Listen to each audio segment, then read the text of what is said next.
ধন্যবাদ আমাকে সুযোগ করে দেওয়ার জন্য। আসলে আজকে ব্যতিক্রমধর্মী একটি অনুষ্ঠানের আয়োজন করা হয়েছে এখানে south Asian centre for media and development. তো আসলে এইখানে যে বিষয়গুলো কিছুক্ষণ আগে স্যার বলেছেন, আসলে ঘুরে ফিরে কিন্তু সবগুলো বিষয় সবার টেবিলে চলে আসে, এটা আসলে সর্বশেষ বোঝা যাচ্ছে। তারপরে হচ্ছে যে আমাদের যারা টিম লিডার ছিলেন এবং আমাদের যারা সহযোগী ছিলেন সকলের মতামতের মাধ্যমে আমরা আসলে আমাদের এই পয়েন্টগুলো তুলে ধরার চেষ্টা করছি। যদি কোনো ভুল ত্রুটি হয়ে থাকে তাহলে সবাই ক্ষমা সুন্দর দৃষ্টিতে দেখবেন। আসলে আমরা প্রথমেই তুলে ধরার চেষ্টা করেছি বর্তমান পরিস্থিতি। এই পরিস্থিতির প্রেক্ষাপটে আসলে নারী এবং তরুণীরা বেশিরভাগই আসলে মোবাইলে আসক্ত হচ্ছে এবং এই মোবাইলের মাধ্যমেই বেশি বেশি হয়রানির শিকার হচ্ছে। ডিজিটালের মাধ্যমে যেই প্রতারণাগুলো শিকার হচ্ছে এই জিনিসগুলো আসলে আমাদের দেশে প্রতিকারের বিষয় আমরা মনে করছি। আরেকটা বিষয় আছে যে আমাদের 3 নম্বর পয়েন্টে শিক্ষার অভাবে কিছু কিছু মফস্বলে দেখা গেছে নারীরা ডিজিটালের মাধ্যমে যে মোবাইল ইউজ করে তারা হচ্ছে যে আসলে ফেসবুক, ইনস্টাগ্রাম, ইউটিউব এগুলো আসলে বোঝে না, কিন্তু এগুলোর মাধ্যমে আসলে বিভিন্নভাবে প্রলোভনের শিকার হচ্ছে এবং হয়রানির শিকার হচ্ছে। আরেকটা বিষয় উঠে আসে যে যৌন বিষয়ক যে চিকিৎসাগুলো এগুলো আসলে নিয়ন্ত্রণ করার দরকার আর অতীব জরুরি, কারণ আমরা মোবাইল অ্যাপসে যদি কোনো কিছু দেখতে যাই তাহলে অটোমেটিকলি কিছু বাজে বাজে স্ক্রিপ্ট ভিডিও চলে আসে। এই জিনিসগুলো আসলে মফস্বলে যে নারীরা আছে তারা তরুণীরা আছে আসলে তারা এই জিনিসটাকে খুব কিভাবে গ্রহণ করে সেটা আমরা জানি, তবে আমরা যেটা মনে করছি যে এটা আসলে সমাজের জন্য নারী তরুণীদের জন্য খুব রিস্ক এবং বাজে একটা বিষয়। আর একটা বিষয় হচ্ছে যে আসলে আমরা চাচ্ছি যে টিকটকটা যদি একেবারে বন্ধ করে দেওয়া যেত তাহলে বিশেষ করে তরুণীদেরকে আসলে অনেক রকম জায়গা থেকে আসলে ফিরিয়ে আনা যেত। এটা আসলে সমাজের একটা অবক্ষয় আমরা মনে করি।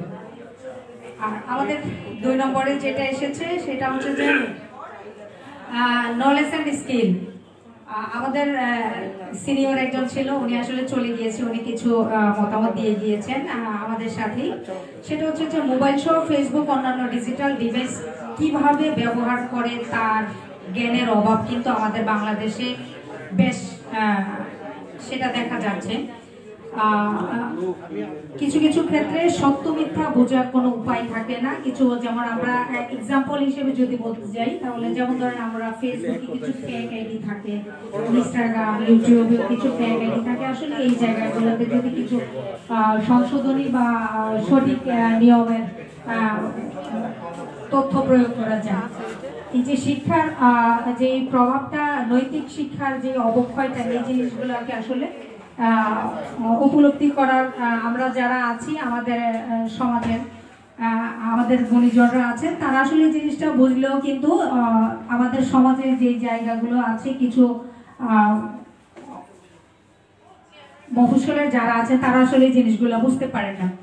বিভিন্ন প্রশিক্ষণের মাধ্যমে যদি সাধারণ জ্ঞানে বৃদ্ধির বিশেষ প্রয়োজন রয়েছে, এই যে জিনিসগুলো যদি আসলে একটু দেখা যায়।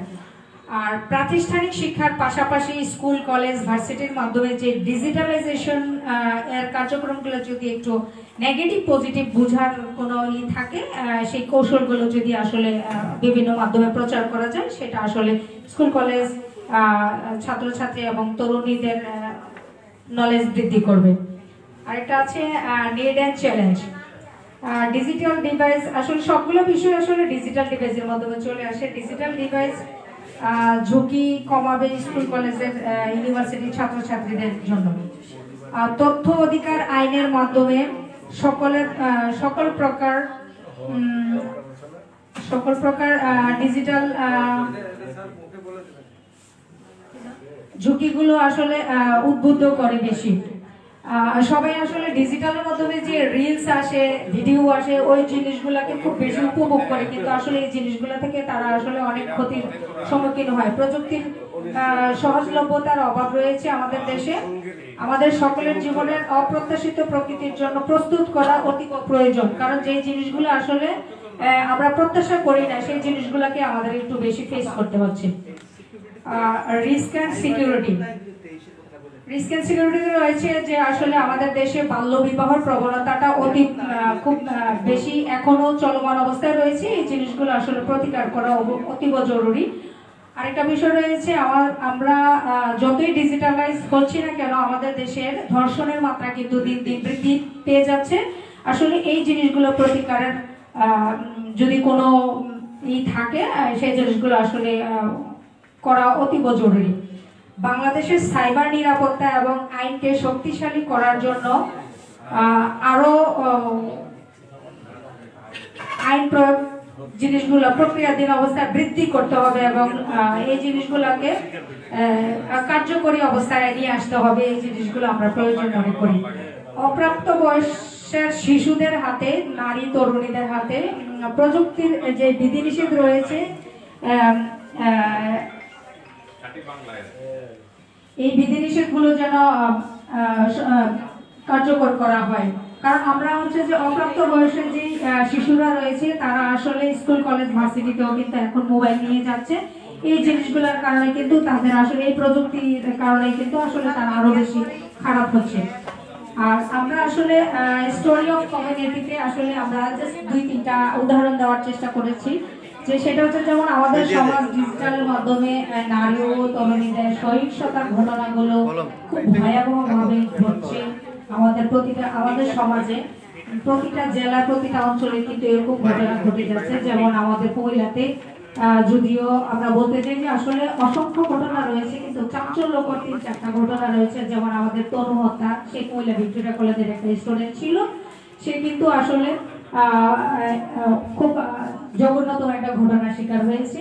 তার পাশাপাশি আরেকটা মেয়ে যেটা ছিল যে অবন্তিকা, কিছুদিন আগেও সেটা দেখা গিয়েছে যে তার যেই ছিল প্রত্যক্ষদর্শীরা ছিল তাদেরকে আসলে আদালতে শাস্তি প্রদান করেছে। কিন্তু আসলে একটা দুর্ঘটনা ঘটলেই যে পরিমাণ শাস্তি দেওয়া হয় সেটাতেই কিন্তু আসলে এরকমই আসলে 3-4টা ঘটনা রয়েছে যে জিনিসগুলো আসলে আমরা তুলে ধরার চেষ্টা করেছি। ধন্যবাদ সকলকে। ভুলভ্রান্তি ক্ষমা সুন্দর দৃষ্টিতে দেখবেন।